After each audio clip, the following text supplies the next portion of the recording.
This is how the climactic scene began for extras, running from aliens, heading for the ferry. But this is how the extra experience began. About a mile away from the set, people and dogs, lots of dogs, signing in with the casting company and boarding buses that would take them to the shoot. But don't wander off to your houses or anything like that without letting me know. This was home for the extras, a holding area where you got your makeup and hair done and picked up your props. When your group got the call, it was off to the big scene. 4 military vehicles like this one were on set, and they were real. The rigs, weapons, and soldiers all on loan from Fort Drum. Across the river, the waterfront was aglow, as were the huge light towers on a pair of utility vessels. After what seemed like an eternity of waiting, the 1,000-plus extras from upstate New York got their cue. Action! The directions were simple. Run for your life, and occasionally look back at this big light and make believe it's an alien tripod. It was hard to catch a glimpse of director Steven Spielberg and star Tom Cruise. They were on the ferry, and as you'll see when the movie comes out, most of the extras never make it on board. And the answer to the big question I've been getting, did I get to see Tom Cruise and Steven Spielberg? I most certainly did. Tom Cruise was about as nice a celebrity as you will ever meet, very friendly and clearly appreciative of his fans. We are here on 2nd Street in the village of Athens, where the lights of Hollywood have been replaced by holiday lights. But that doesn't mean that everything has been packed up and moved out.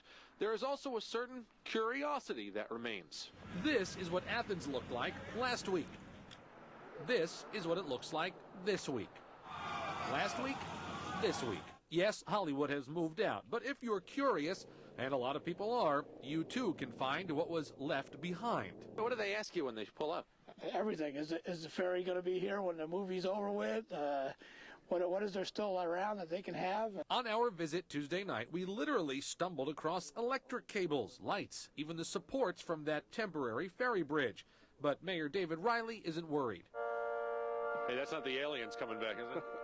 I hope not. Movie makers promised to leave the waterfront the way they found it, and have actually been moving pretty fast. There was tractor trailer after tractor trailer just heading down 385. It was like unbelievable. Athens was paid for the right to shoot here. Another bonus, local businesses got a boost. Restaurants in the area, all the Home Depots and all those people, they all benefited also, because that's where they bought all the equipment that they used. It's all history now, though. You might call it a wrap. Well, except for that ferry idea. Riley says Spielberg may have been onto something, perhaps a future riverfront development project. Anybody who sees a ferry, you know, in Athens in War of the Worlds, and then they want to come out here and ride on a ferry, they may get a chance at someday in the future. Someday, that's right. The last remnants of the big movie shoot are expected to be out of here within the next 2 days. The movie, War of the Worlds, is expected to open sometime around July 4th.